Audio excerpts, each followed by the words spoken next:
attendance to the council meeting of and Methven Community Board Chairman, the meeting of Thursday the 13th of August 2020. Call for apologies, but don't need any, we're all here.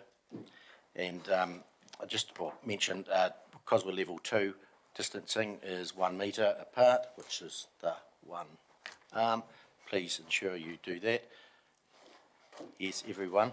I think the chairs and everything have been set up for that, so please abide by that. Extraordinary business. And I just have one item, and it's a supplementary report which will go in page 28, item 7, and it's the rates remission policy. Can I move in a second that we receive that? Yes. Councillor Mackay, Councillor Cameron, all in favour please say aye. Aye. Carried. And forgot to mention we have Councillor Macmillan who is on Zoom. Welcome, Councillor Macmillan. You can hear us all right?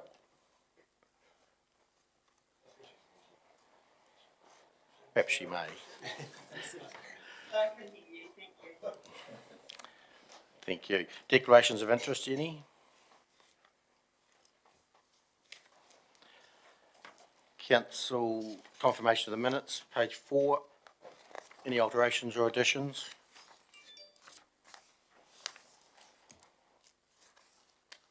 Page 4, page 5. Page 6 or 7.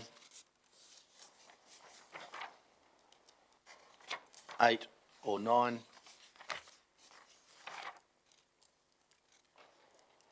10, 11. 12, 13. Could I have a mover that be taken as read and confirmed? Councillor Cameron, Councillor Lovett, all in favour please say aye. Aye. Against, carried. Page 14, extraordinary council meeting, 30th of July. Any alterations or additions on page 14? Page 15. 16 or 17. 18 or 19. 20, 21. Could we move a seconder that be taken as read and confirmed? Councillor Brahm. Councillor Cameron. All in favour please say aye. Aye. Against, carried.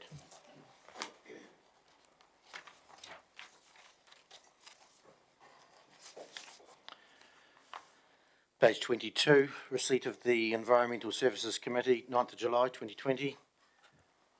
So I move that the minutes be received. Councillor Brahm, Councillor Rawlinson, all in favour please say aye. Aye. Carried. Number 7, page 23. The minutes of the 9th of July Community Service Committee meeting be received. Move the seconder. Councillor Cameron, Councillor Brahm, all in favour please say aye. Aye. Against, carried. Item number 8, page 25. The minutes of the 9th of July Infrastructure Service Committee meeting be received. Move a seconder. Councillor Wilson, Councillor Rawlinson, all in favour please say aye. Aye. Against, carried. And amongst them, there's a recommendation to council, and we have Brian and Martin. If you'd like to both come forward. Is there anything further you would like to add? We've had the hearing. We've made a recommendation from the Infrastructure Services Committee. From there to here, Councillor Wilson. I'll recommend both A and B, that the council adopts the speed limit changes as shown in the appended speed limit maps, and the council amends the transportation bylaw as per the maps contained with Appendix 1. This is publicly notified. And seconded to Councillor Lovett. Open for discussion, debate. Got one question. Councillor Wilson. When did we expect them to become operative, Brian?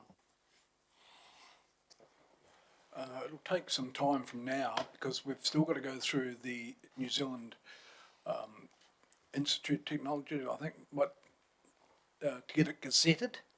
So once it's gazetted, then we can put the speed signs up that stage, but we have to go and get it gazetted first. Did you have a timeline on that? Is it 1 month, 6 months? Well, we'll get it in as soon as we can, but how long it takes to get back, I'm not sure. Okay. Thank you. Any further discussion or debate? I'll put the motion. I'm in favour. All those in favour, please say aye. Aye. Against? Carried. Over the page, number 2. Can we move a seconder for that? Councillor Cameron, Councillor Brahm. Open for discussion. Councillor Brahm. No. Councillor Cameron. Do the school zones have to be gazetted as well? So will they come in at the same time as the speed limit changes? The school at this stage is not part of this recommendation as far as I am aware.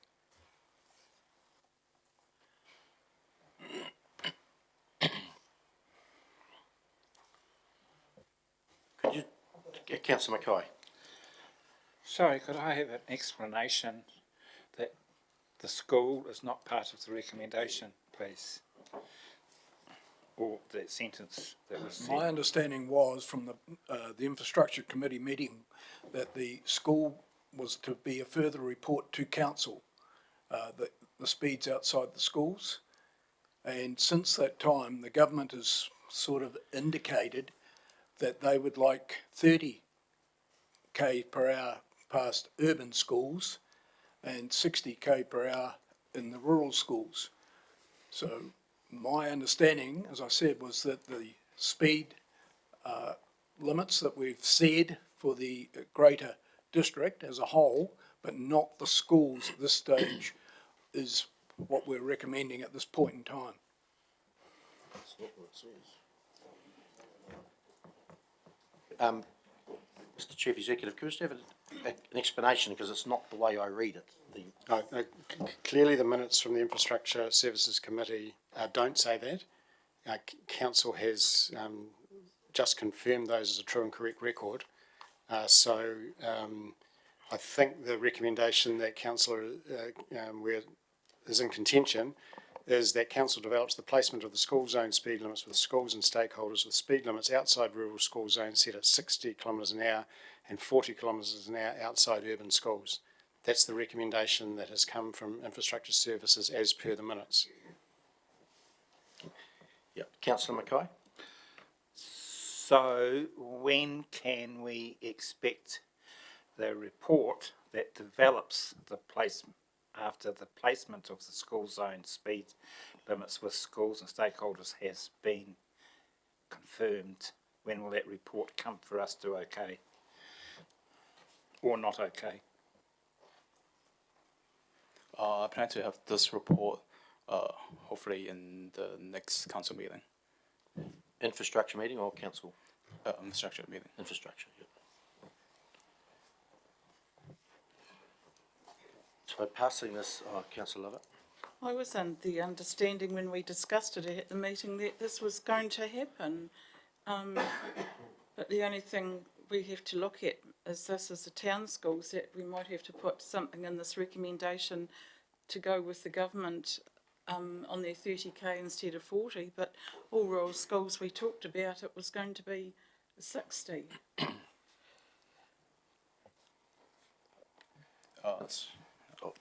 Martin? Or? Since the last infrastructure meeting, the government have announced the new draft for setting of the speed limit. That's why this has to be tweaked, and NCTA have not given me a proper confirmation answer on what the direction the government is going towards. That's why I plan to propose the report in the next infrastructure service meeting. Okay, so if we move this recommendation today, which is likely, then you'll bring us something which may supersede it in the future or may not. Is that correct? Yep, so I plan to treat the school speed limit as separate to this review. Hamish? But Mr Mayor, the issue we have is that is not the recommendation that's coming from the Infrastructure Services Committee as written here, that has been confirmed by councillors as a true and correct record. This doesn't suggest there's a further work or a government review or there's another report needed. This looks like a decision that council is being asked to make today. That's what's in front of this council. Councillor Wallace? And I was also under the understanding that once we signed this off, that we were going to put this in place. And as we know, government's now in recess. They're not going to do anything for a long time if they do at all. And I think we were all under the belief that this was an action plan to get this started, which is very necessary. Yep. Councillor McMillan? Thank you. I was just going to ask, the rural schools being set at 60 k's, could we not move that forward now, as that's the government's recommendation anyway, and the urban schools be sorted out later if that was our only option?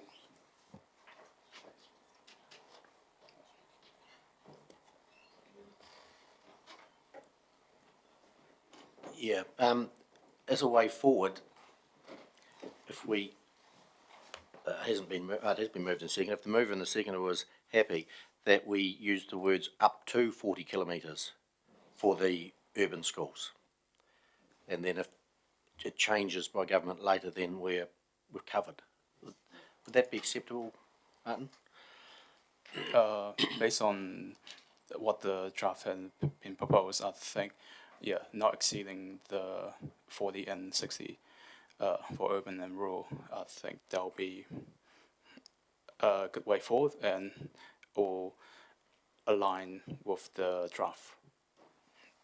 If we do nothing, then the speed limit outside schools in urban will still be 50, which is not what we want. Yes.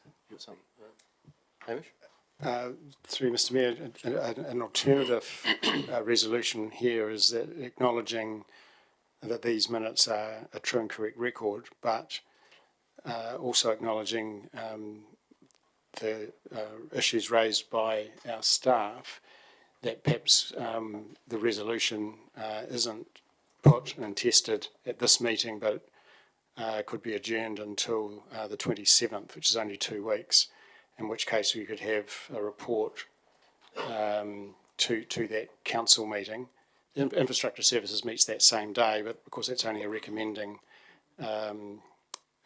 forum as well, but it could come to council in a fortnight and we would have utter clarity as you're being asked to make the decision, and it's only a fortnight away. That would be another way of perhaps, because we can't do anything with an up to in practicality. We can't put an up to speed limit sign outside any school. So we do need to clear this issue. Either way, we can't do anything until it's 100% clarified. Are the mover and the seconder happy that we adjourn the matter until the council meeting on the 27th for further information? That's Councillor Cameron, Councillor Brown. Yes, I am.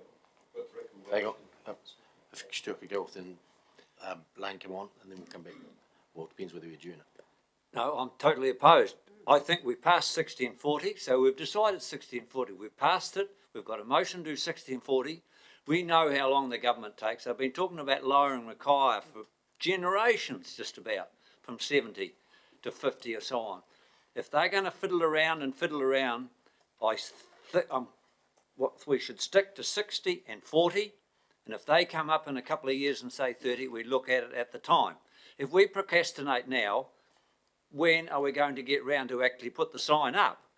Because if we say we'll wait till the government to make up their mind and the urban schools will stay at 50, but I'm in favour of going ahead with our 60 and 40, get it gazetted and have it done. At least we've dropped them 10k as soon as we can. With Councillor Mackay? Thank you, Mr Mayor. I voted in favour of accepting the minutes as true and accurate record. Now, the ones that I thought were a true and accurate record was this recommendation of number 2, that council develops the placement of school zone speed limits with schools and stakeholders. Have I got the right recommendation? No, we don't. Have I? I've got supplementary, if Yes, I have. supplementary. Thank you. So I want the answer on the first one. Have I got it right or have I got it wrong? That's council develops the placement of school zone speed limits with schools and stakeholders. Is that a correct wording?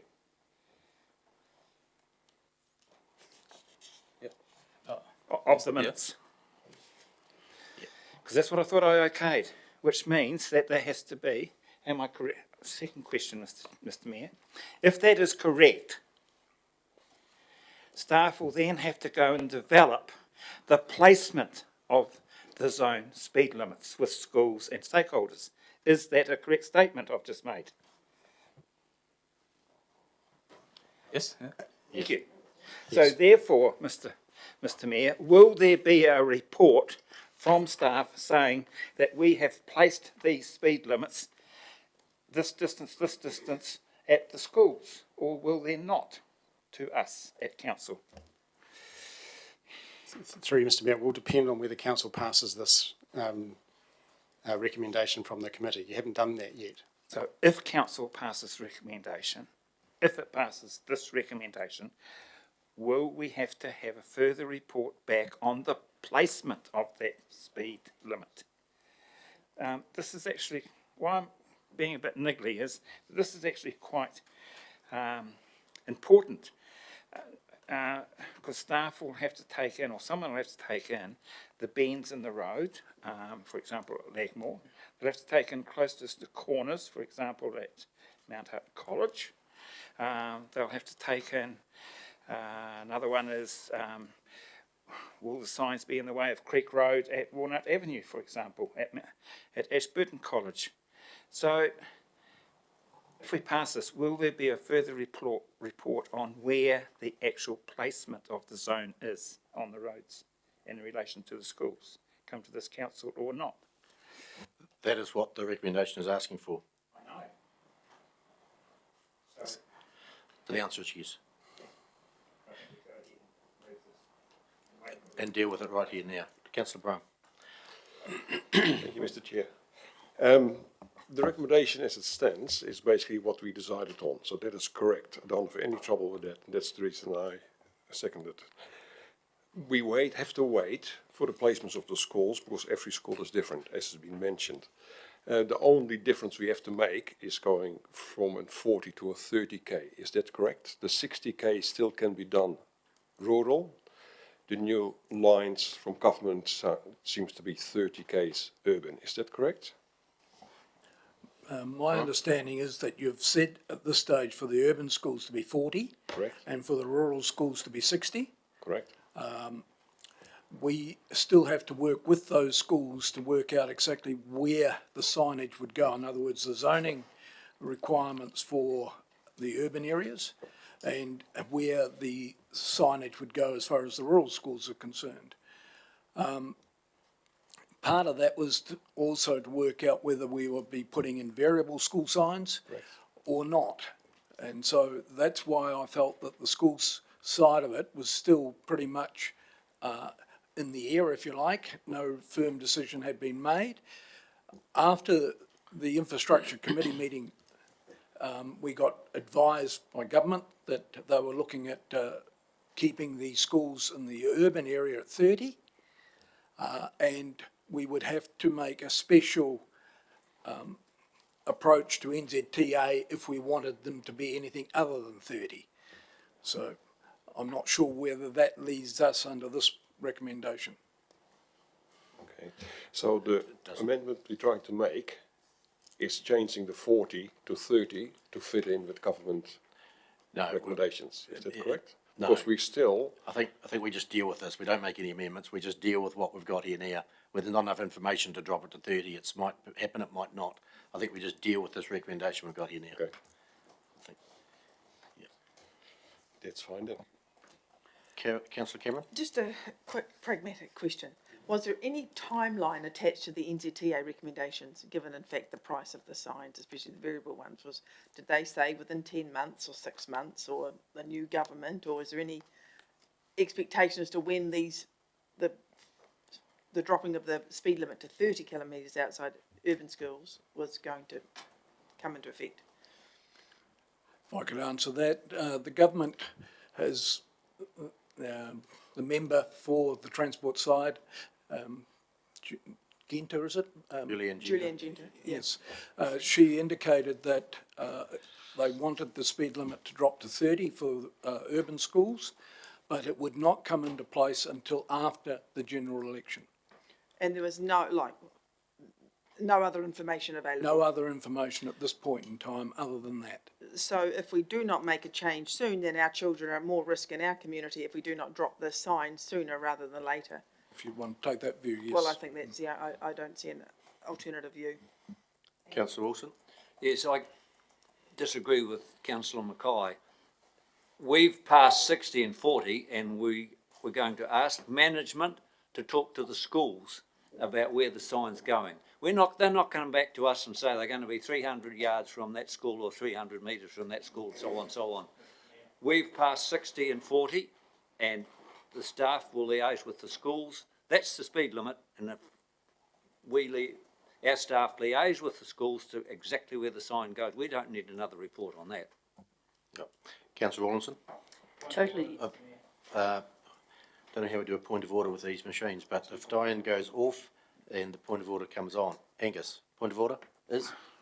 I'd like to check with the tape, but I don't believe I questioned the 60 or the 40. I believe what I was questioning was that there had to be a plan developed with schools on placement of signs. I think that is what you did say, yeah. Yeah, Councillor Wilson believes I said something else. Mr Chairman, at the risk of further confounding this, the resolution does not refer to a further report. It talks about us working with the schools to develop the placement. And I think Councillor Wilson, in regard to expecting a report back to any forum, is correct. This resolution does not drive us to write a further report. We would simply be working with the schools. Now, it may well be that council would wish and might even ask for a report on that placement before it is confirmed. But the resolution in front of us does not refer to further reporting. It refers to going to do some conversations with the schools to get the placement in place. Councillor Rawlinson? I agree with Stuart's comments, and also that management will decide around the planning of where they go, not governance. My other comment I wanted to really make was perhaps the only thing we could put in, and it may be better in number 3, is that we give the rural schools priority, and that then, time-wise, may overcome whatever the government decide to do around the urban schools. Well, that'll be up to staff to how they prioritise it, I assume. Councillor Falloon? Yeah, to me, one recommendation is raised an inordinate amount of discussion when the recommendation is quite simple. You break it down into 2 parts. The council develops the placement of the school zone speed limits with schools and stakeholders. Simple management decision, not to be referred back to us. Our decision is the speed limits outside rural schools are set at 60 and 40, end of argument. No further discussion required. I'm ready to put the motion. I'm in favour. All those in favour, please say aye. Aye. Against? Carried. Thank you. Item number 3. The council installs variable speed limit signs outside schools. Move it. Moved. Councillor Falloon. Seconded. Councillor Lovett. Discussion. Being no further discussion or no discussion, I'll put the motion. I'm in favour. All those in favour, please say aye. Aye. Against? Carried. Number 4. Council retains the speed limit along the Arundel-Rakai Gorge Road at Mount Somers between Hoods Road and Ashburton Gorge Road at 100 kilometres per hour, and that officers be directed to investigate road treatment options with the Mount Somers Citizens Association. Any questions first? Did we not, that's outside the Mount Somers School, is it? No, this around the Rokai. Oh, yep, I know exactly where it is, yep, I know. Councillor Falloon, Moved. Seconded. Councillor Rawlinson, seconded. Open for debate. Being none, I'll put the motion. I'm in favour. All in favour, please say aye. Aye. Against, carried. Thank you. Page 27, Audit Risk Finance and Finance Committee meeting. That the minutes of the 9th of July Audit Risk and Finance Committee meeting be received. Mover. Councillor Brown, seconder. Councillor Falloon. All in favour, please say aye. Carried. And there's two recommendations there. The first one is to be removed. They've withdrawn that. No, sorry, no, I'm on the wrong page. Yep. Recommendation to council and we need a move and a second that we adjourn to the extraordinary council meeting on the 27th of August with more information to come. I move that. Was it? Stay. What? We just don't want one person speaking, please. Sorry, just to make it clear that it's the Ashburton Hospital helipad, and it's suggested there's more information being gathered to support that, and if that is adjourned, that matter of business, until the 27th, the recommendation can be picked up along with the additional information. So I'd like to move to adjourn the item. Councillor Cameron, Councillor Bram, all in favour, please say aye. Aye. Carried. Rates remission policy, and we have a new paper for that, supplementary to the item 7, with a new recommendation. Tony, anything further to add? No, nothing further to add, thank you, Mayor. Councillors, we're good. We've just received this as within the last couple of hours, updating, so you're all good with it? Read it? Did you want a minute or two to read, or happy with as is?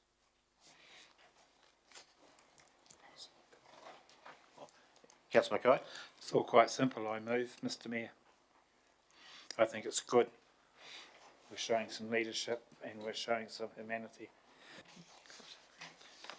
Councillor Lovett, seconded. Second it, thanks. Open for debate, discussion. Being none, put the motion. I'm in favour. All in favour, please say aye. Aye. Against, carried. Thank you.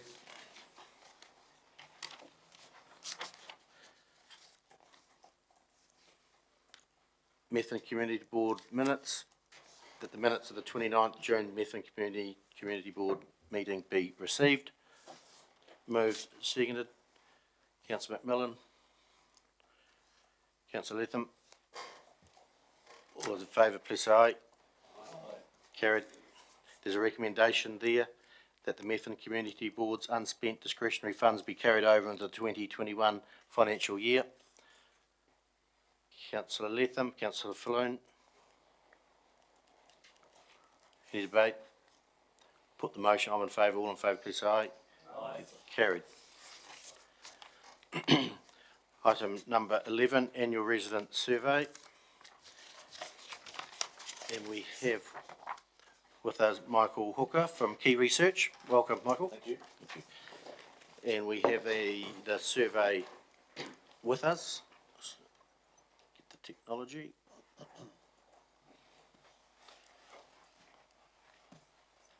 Do you want to take us, have you got a presentation for us on it? Yeah, great, I'll hand over to you, thank you. Survey results. Thank you, Mr Mayor. Thank you for the opportunity to present to you all today. My name is Michael Hooker, as I've been introduced. I'm the Director of Research at Key Research. This is the summary. Michael, we're more than happy for you to sit if you wish. If you sit, and the microphone will be clear as well for the people at home. Thank you. All right.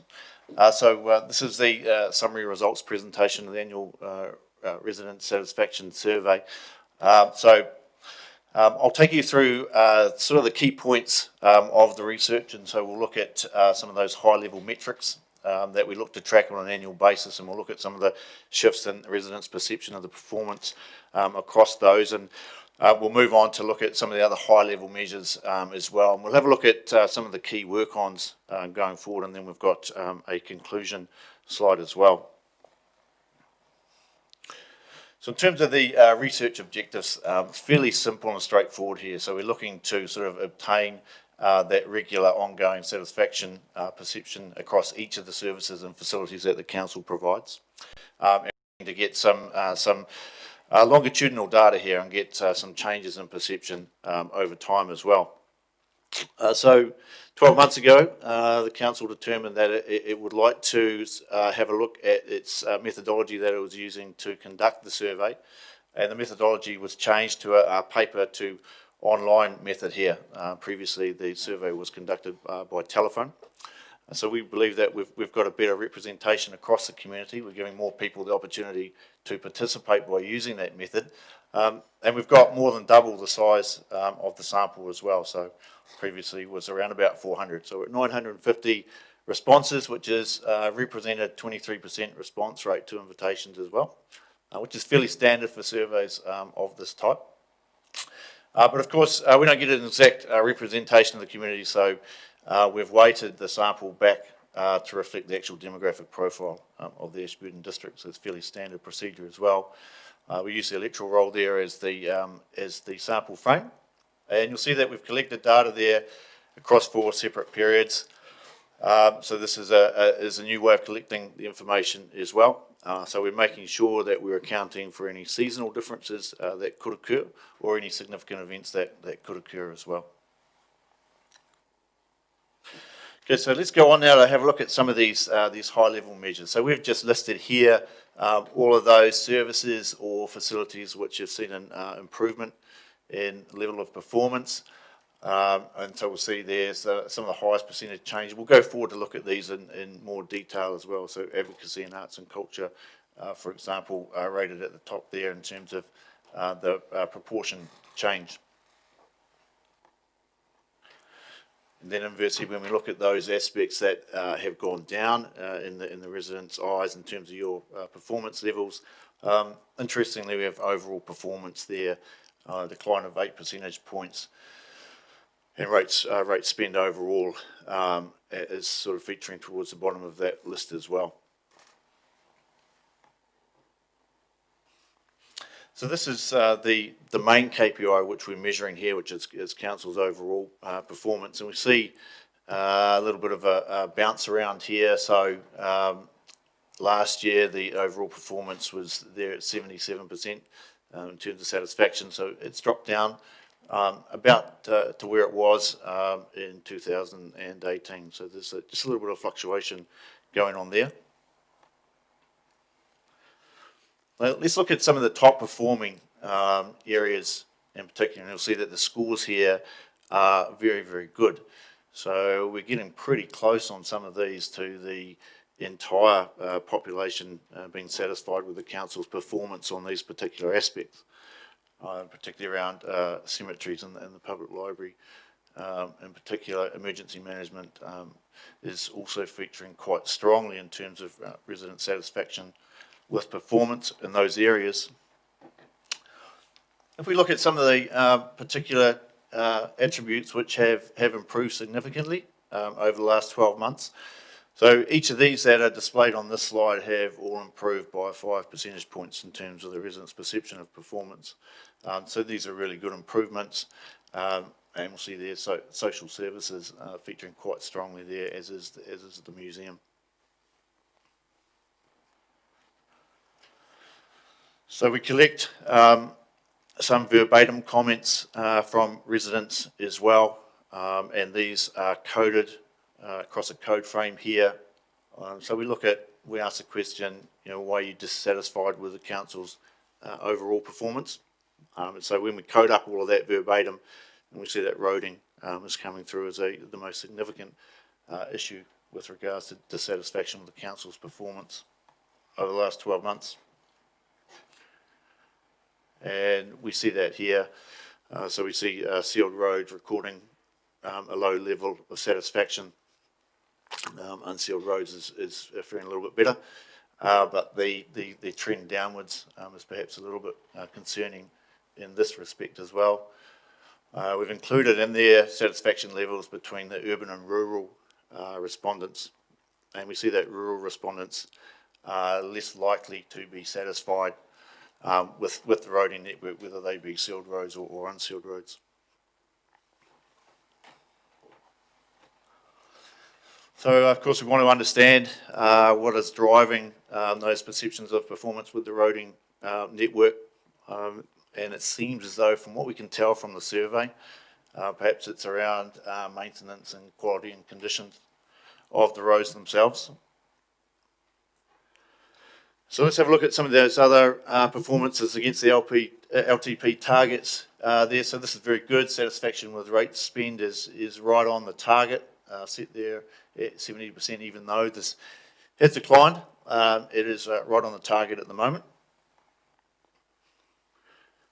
And satisfaction with the EA Network Centre is running above target, and quite some way above target as well. So that's a really good level of performance that we are seeing there.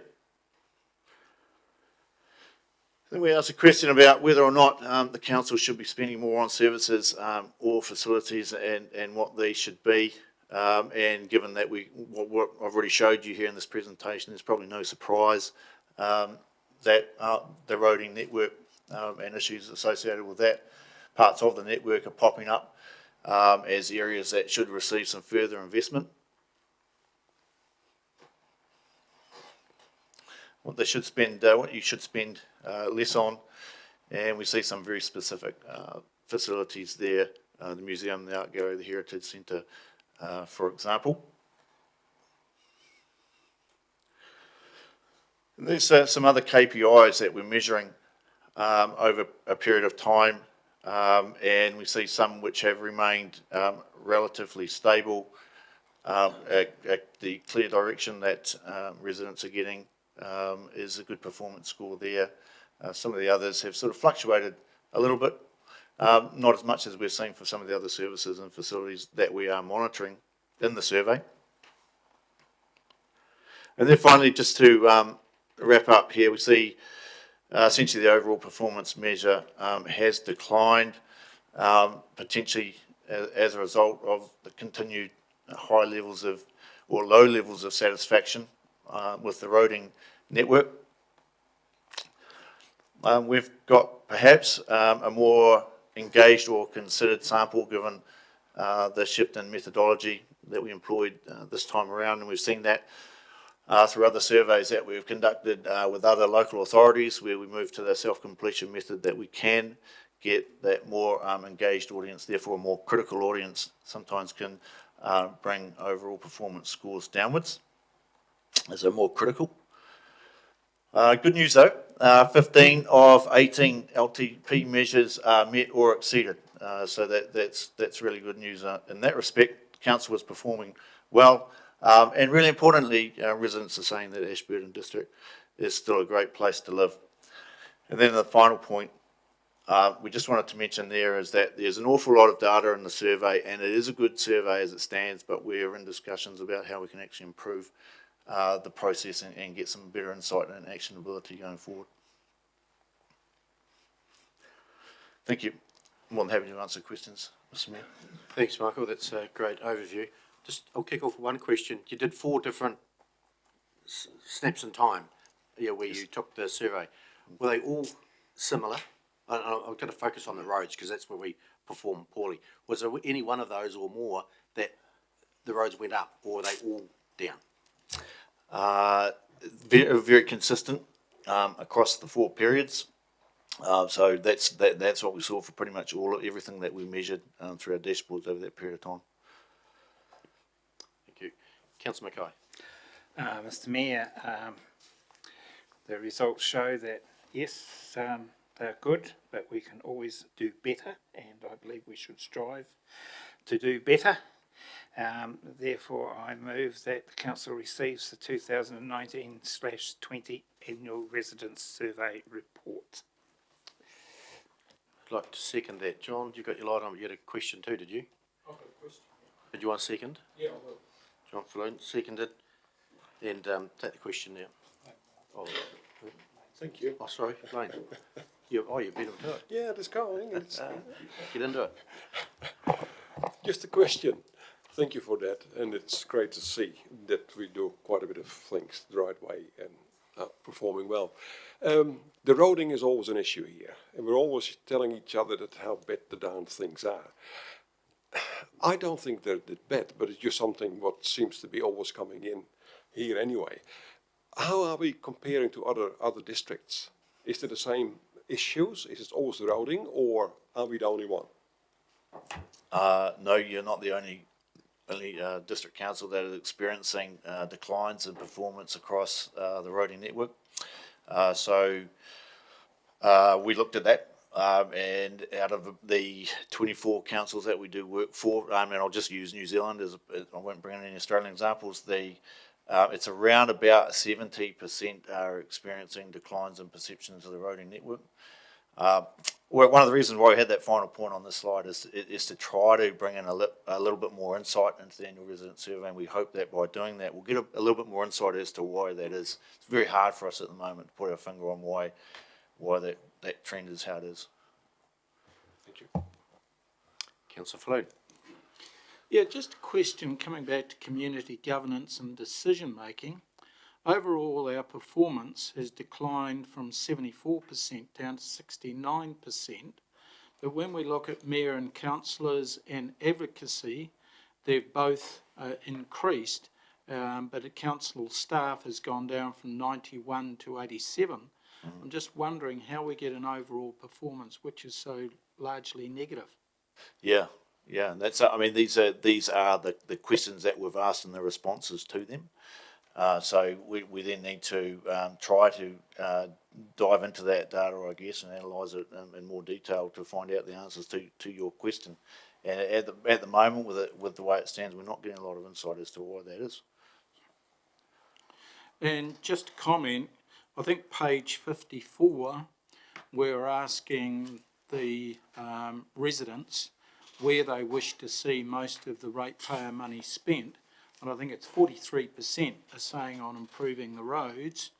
And yet when we look at page 10, since 2017, the satisfaction with our sealed roads has dropped from 54 to 34%, but our satisfaction with the unsealed roads has dropped from 59 to 51%. Now, I would have thought if you lived on an unsealed road, you'd be permanently dissatisfied. But it just seems to me that we do know where we now have to spend our money as far as council ratepayers are concerned.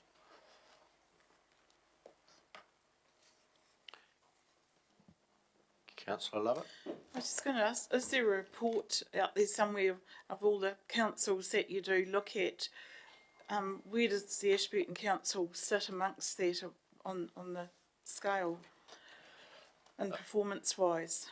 In terms of overall performance? Yes, with other councils around New Zealand. The overall performance rating would be, I would call it on par or average with other councils across New Zealand that we do the market research studies for.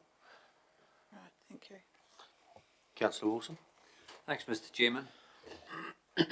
We've just put out our new roading contract for 5 years, which some of us have had an input into it, which is excellent.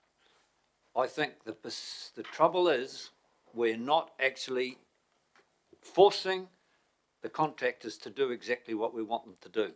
That's the disappointment for me as a councillor. That's why people are dissatisfied. As far as urban and rural roads that are gravel, people know that they can't get any more seal.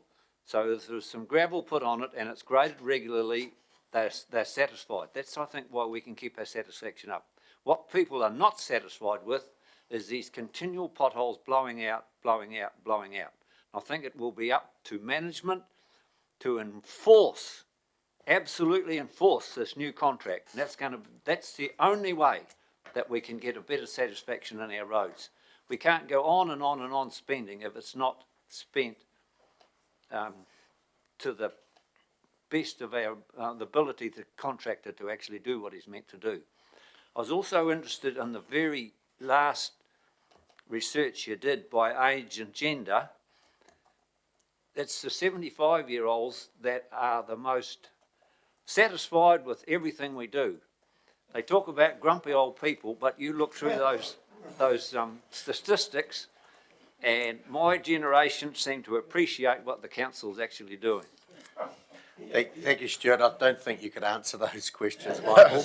I think it's a statement. More of a management one. If we're not happy with the road or the contract, we'll give them to this man here so he can sort that out. So there's no need to comment on that. But and Councillor Wilson's made the assumption that the 75-year-olds are least grumpy in the Ashburton District, and that's a great assumption. Statistics are there. We must go with them then. Any further questions of Michael? If not, I've got a move and a second for that recommendation. I'll put the motion. Oh, Councillor Mackay, right to reply? Yes, I'd just like to say that Councillor Mackay is not actually worried about comparing with other councils. If our bosses, our constituents say that we can do better, we must do better.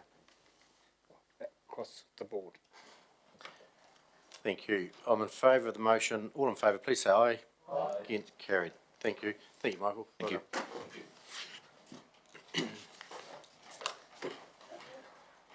Item number 12.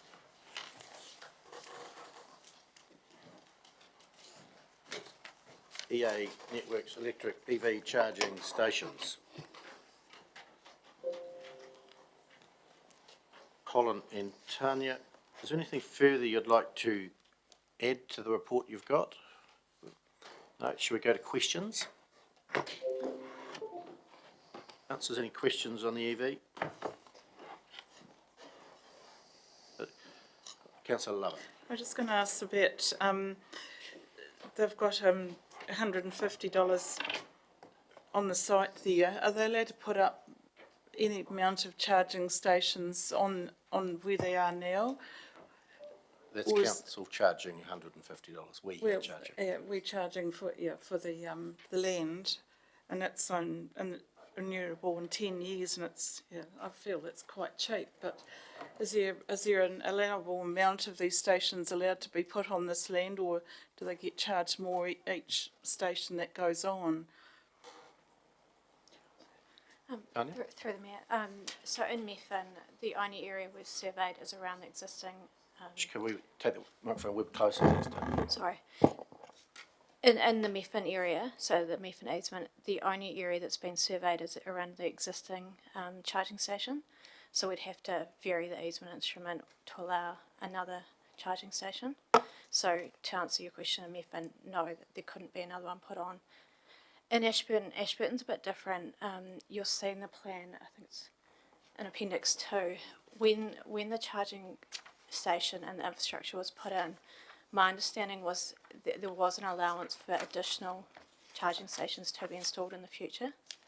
So at the moment there's no proposal to, but EA Networks would obviously have to come back to us in the future with that request if they were to put more in.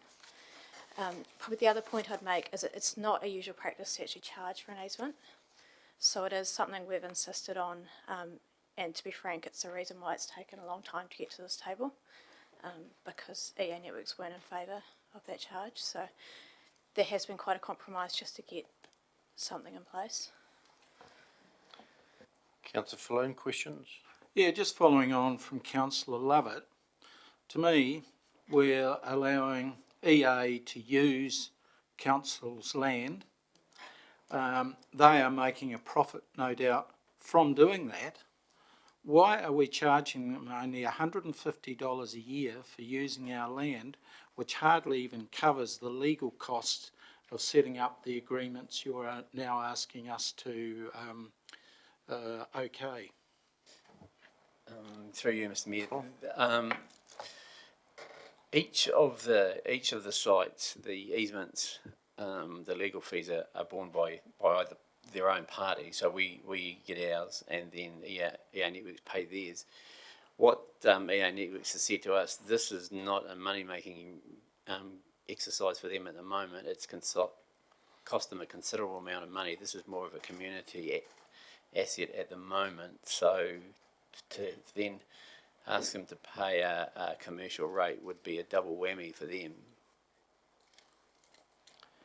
Councillor Cameron? Thank you, and I can see that it is a community asset to have EV charging stations. The question I have is, once we grant these easements, then we lose flexibility over that particular area. And so what say EV is only a temporary sort of glitch, which I don't know whether it is or not. Some people that sell cars tell me it is, and we're going to get into hydrogen cars and charging and things. Do we have, will we lose the flexibility, or do you propose to grant easements to other forms of charging, or how is that going to work? Through the mayor, so as drafted, the easement instrument only allows for EV charging stations, and if they become redundant, they are to be removed from the land at EA Networks cost. If you've gone off, just to come back, get in line. Councillor Latham. Thank you, Mr Mayor. Say here an annual fee of $150 plus GST per site. Is that per site where these recharging units are, or is that per recharging unit? Through the mayor, it's per site. Per site, thank you. Councillor Wilson. Thanks, Mr Chairman. I agree wholeheartedly with Methven and Ricardo, 150 per site. If I read it correctly, Ashburton are going to have 18 sites possibly down there. If that's correct, $150 is ridiculous, because they're going to make a lot of money on State Highway 1. I'd rather see so much per site, $75 per site. And if they have 20 sites, they pay equivalent. Through the mayor, so at the moment there's no proposal to increase. Purely the reason that easement area is quite big is so we don't have to go back and vary the easement in the future. I appreciate it is $150 for that entire easement area, but there's no proposal at the moment to increase that area, because as the commercial manager said, they are making an operating loss at the moment on those sites. Councillor Cameron. So just to follow on, if they then want to put more EV vehicle charging stations in Ashburton, where there's currently 3, but they have capacity to go up to 18, do they have to seek your permission for that, or? So through the mayor, the easement instrument gives them the permission to install those charging stations, but common practice in an easement is they will notify us before accessing, and reality is it will be a discussion with council officers before they go on. So, but as drafted, that easement instrument does just provide for the 150 per site. Yeah, I'm not discussing the dollars. I'm just interested in the future proofing of the area, unless there's more, because there may be competitive type of charging, and just to bear that. If you have a non-EV car and you park it in the EV parking station, the car park, and you're not there for the purpose of charging, can you get a ticket?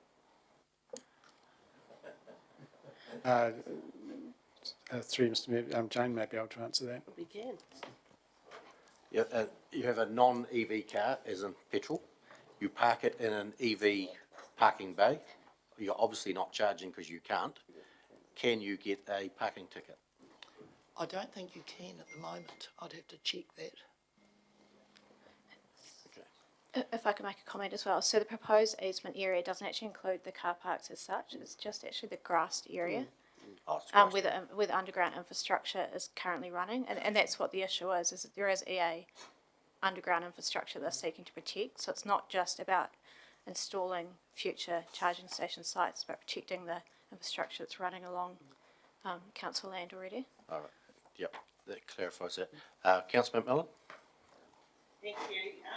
When the EV charging stations went into the Mount Hutt Memorial Hall parking areas, the hall received a sum of money, I think about $2,000 as a donation. That won't affect the 150 per annum charge, will it? Through the mayor, no, that's not intended to affect that. Councillor Rawlinson? Thank you. My interpretation was, as Tanya said, that they were wanting access under the grass to do the servicing. But following on, is there an intention that they put other EV charging stations there or dotted around Ashburton? Through the mayor, so the only discussions we've had at the moment is around the existing charging station and protecting that. So there's no, like I said earlier, there's no plans, as I'm aware, at this site. I couldn't answer whether they've got any intentions for any other sites. We certainly haven't been approached regarding land access, as far as I'm aware. Great, thank you. Councillor Brown? Thank you, Mr Mayor. If there's no more questions, I'm quite happy to move the recommendation as it stands. You've moved. Seconded. Councillor Floon. Open for debate. Oh. Councillor Wilson. No, who's got Councillor Lovett. I just had one comment to make, and it came from some people out at Rakaya site. They wouldn't like to see any more EV stations put right beside where they are out there, because when people are taking photos of the big fish out there, the salmon, it is an intrusion in their photographs. And I think in future, when we're starting to put these things around, please look at the sites where you're putting them.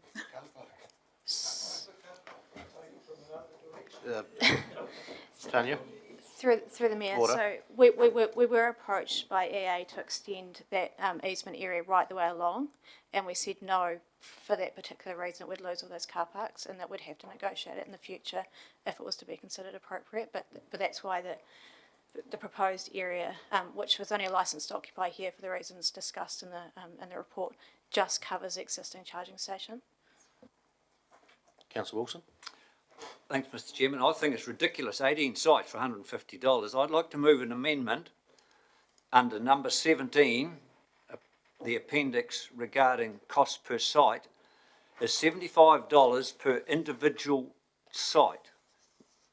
If is individual the word, or is the word each unit, or Individual charging. yes, $75 plus GST per individual charging point. It'll make no difference to Methven and Mackay, but Ashburton, if they go to 20. I'm trying to find in the recommendation where Number there's 17. Number 17. Number Not- 17. Not in the recommendation. I've got 2 2s and a 3.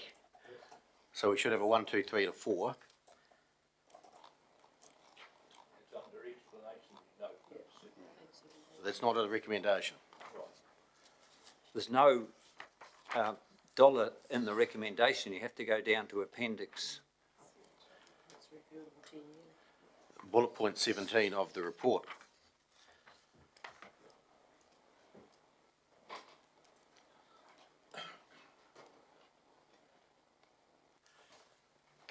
You'll need to put that recommendation, it might be a number 5.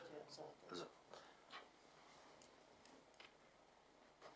Well, can I move an amendment that number 5 becomes about the amount we're charging, that incorporates number 17, that the commercial, can we put that number 17 in, $75 plus GST per individual charging point? This annual fee is reviewed every 10 years. The first 4 recommendations don't talk about price, do they? There's nothing in there at all. So if we moved them as they were and made a number 5, that we get seeking a report on the actual charging for the stations.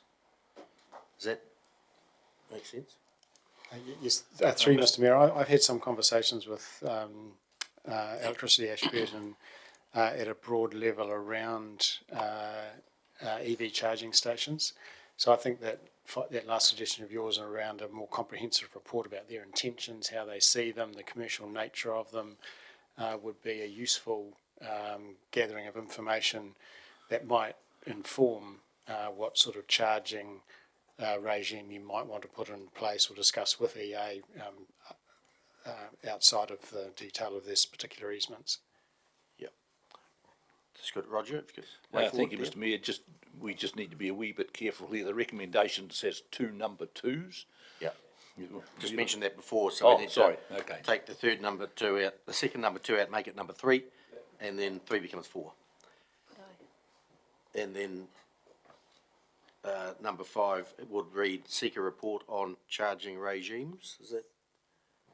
Yeah, I think we're seeking a broad-ranging report about how Electricity Ashburton see the future of EV stations, what their plans are over the next decade for such stations, and just try and get a more comprehensive picture about their intentions and how they see them, perhaps even a little bit of information around the commercial nature of the charging stations from their point of view, and just try and get a more comprehensive range of information that will lead us to perhaps having a charging conversation. Councillor Wilson? Thanks, Mr Mayor. I think once we pass this, and it includes the appendix, we can't go back. We can talk to them as much as we like. EA are a commercial operation, and they don't give us any favours in the past, and I think we stick to our guns, and I'm not voting in favour of that because that is open-ended.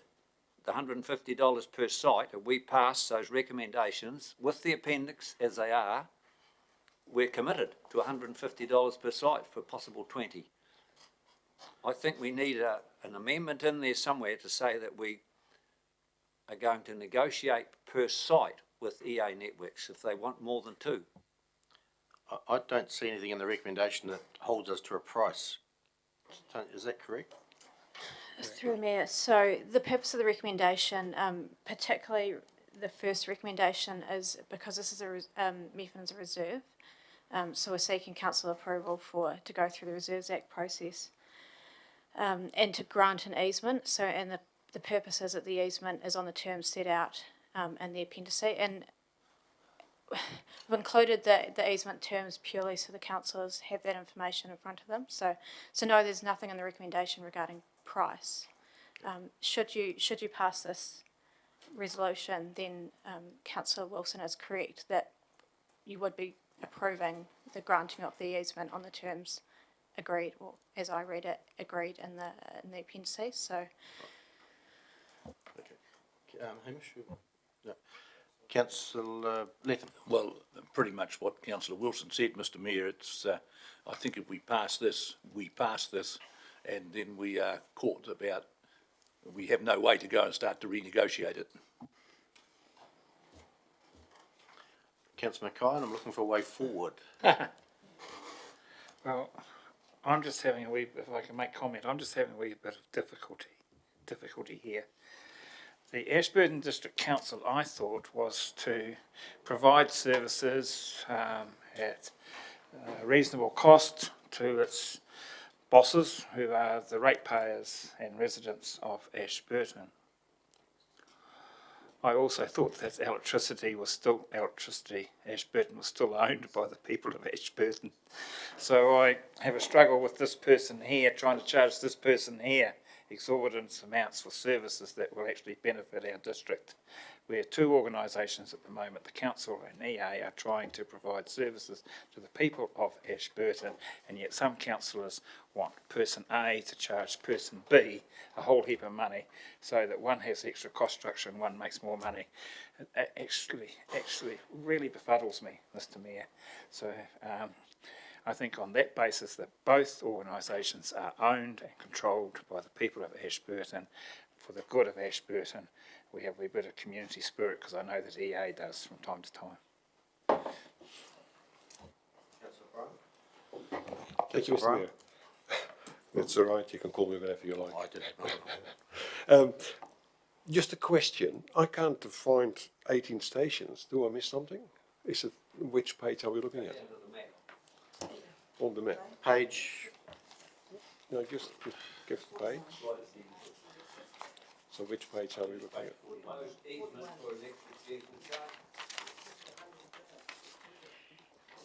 Page 41.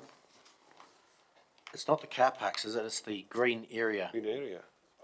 Yeah. So how do we get to 18? No, it's not. That's the shaded area that the easement goes over. That's all that is. Yeah.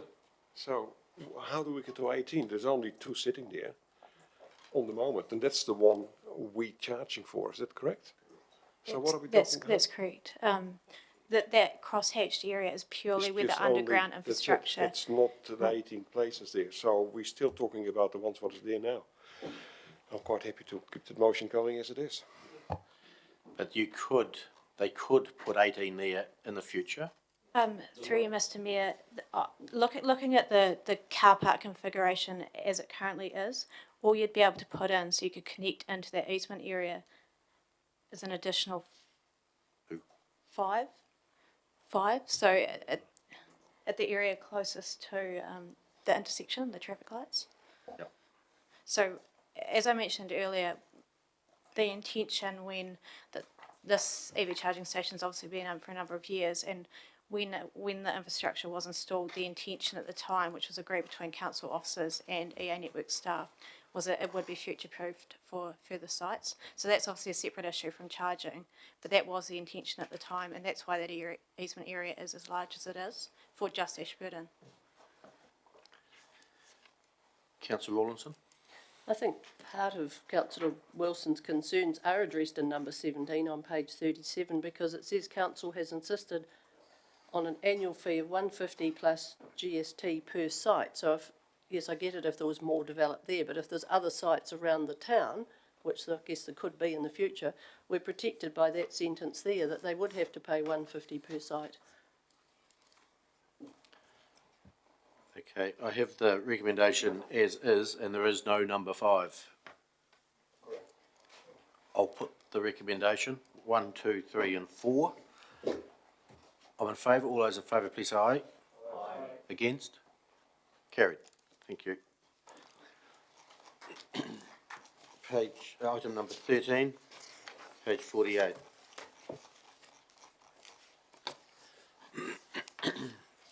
Ashburton Car Club Road closure.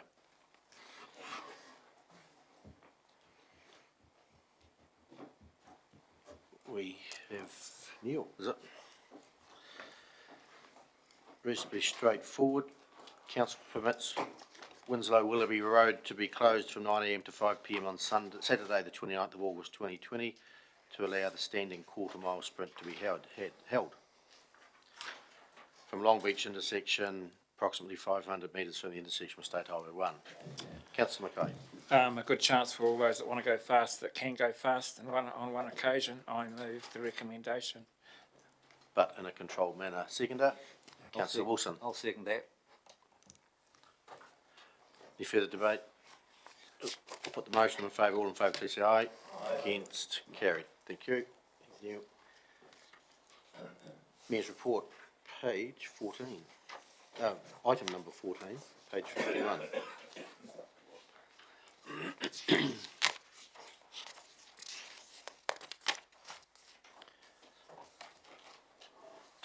Questions, page 51. 52. And we have the Waitaha Primary Health Board. We have a representative on there now, appointed by Council, Georgina McLeod. And at our next council meeting, she's going to come and present to us on what she's been doing on that board as our representative. Not appointed by us. Oh, sorry. No, she was not appointed by us. We gave 3 names for that board to someone up there to appoint one of them, and they chose her. Yeah. There's a letter of appreciation, Carter's Creek, 3 Waters Reform, and council will be having a extraordinary meeting on the 27th of August this month to decide whether we opt in for the $3.99 million that they have told us we would get if we opted in, and that'll give us a year to May next year to decide whether we stay in, stay out, do something else, or get the next tranche of monies. So there's some work to do in that next year, but we'll decide that in end of this month. Councillor Wilson, question? Thanks, Mr Chairman. I hope you all read the report, Rural and Provincial, from Councillor Macmillan and I. The top of page 52, it just shows you how much importance the government actually holds for TAs. The Minister only gave us an hour and then Zoom, and then she raced away, and I thought, well, that was the first rural provincial meeting we've had for months and months and months, and I thought it was very, very poor. Also, the last paragraph, the attitude of different councils, it's interesting, some that have got their infrastructure up to date are concerned that they will subsidise some that haven't. So, I mean, there's obviously, depends on your local situation whether you think it's a good idea. And that debate will be held on the 27th of August around this table. Also, could I report on the Carters Creek catchment project? Yes, There was please. a meeting, Timwell School last Monday night, and there was, I think there'd be 30 there. It was unfortunate that Ryan from ECAN, the local man on the ground, was sick and couldn't come, and he had all the knowledge, so it was sort of more or less people were growling about my property floods and somebody else floods, and ECAN will have to do they've done a comprehensive walk up to Lake Hood to the town boundary, but they haven't done from there through Timwell, so they're going to have another meeting. So it's obviously making some progress. Good. And shovel-ready projects, we all know that we received 20 million from that shovel-ready project pot of money, which is good, it's great. We were very receptive of that. And that will guarantee that that project now goes ahead at lesser cost to the ratepayer of the district. Mayor's remuneration has been temporarily reduced, and that reduction is going to go into the Mayor's discretionary fund to be distributed to whoever applies and think worthy of. And I've also had a small conversation with the CE about the directors' fees that councillors or mayors earn, whether they go into the mayor. It's the only directors' fees that is received here, and I sit on the RDR board who pays directors' fees, and those fees at the moment just go into the council's coffers. I don't get them, and I'm thinking, should they not go into the same discretionary fund and be distributed, because the person that goes there actually earns them and don't want to keep them but use them for good purposes. So we may get a report on that.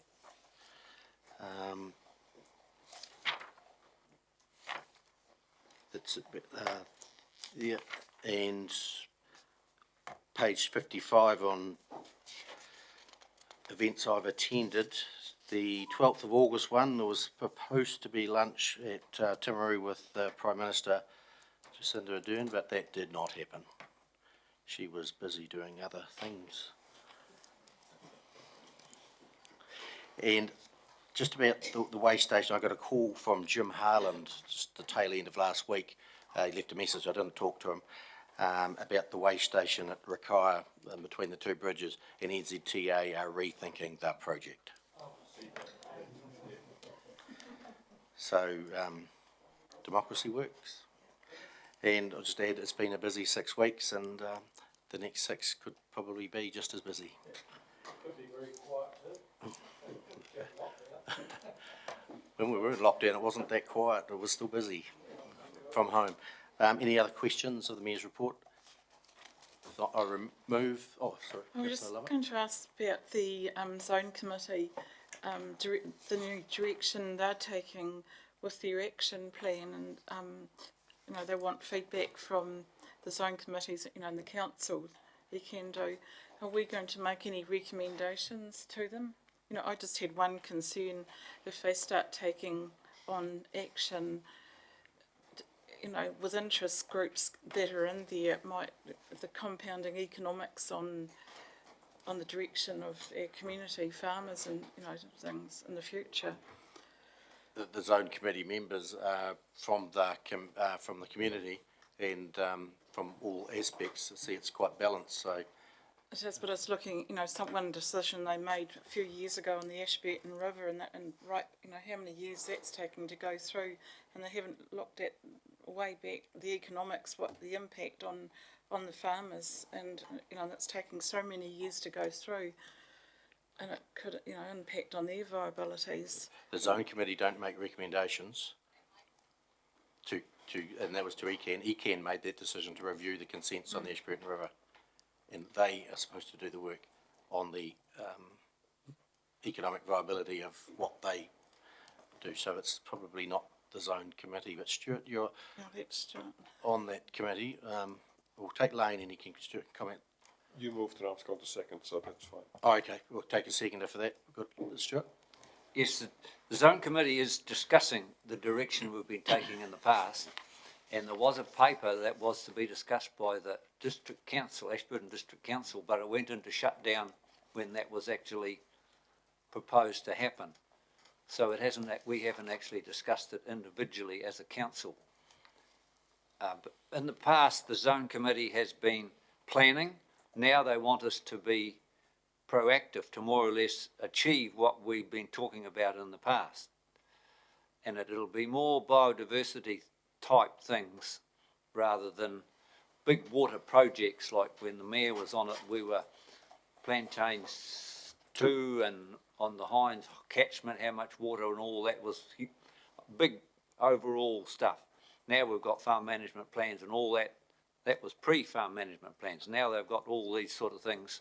And the three waters has sort of superseded a lot what the zone committee set out to do. So the zone committee is changing to what its original aspects were. But as the mayor says, the zone committee has got no legislative power to force anybody to do anything. We only recommend to ECAN. And this council, the committee of two councils. Yeah. Any further questions? If not, I've had a move and a seconder for the mayor's report. I'll put the motion. I'm in favour. All in favour, please say aye. Aye. It's carried. Thank you.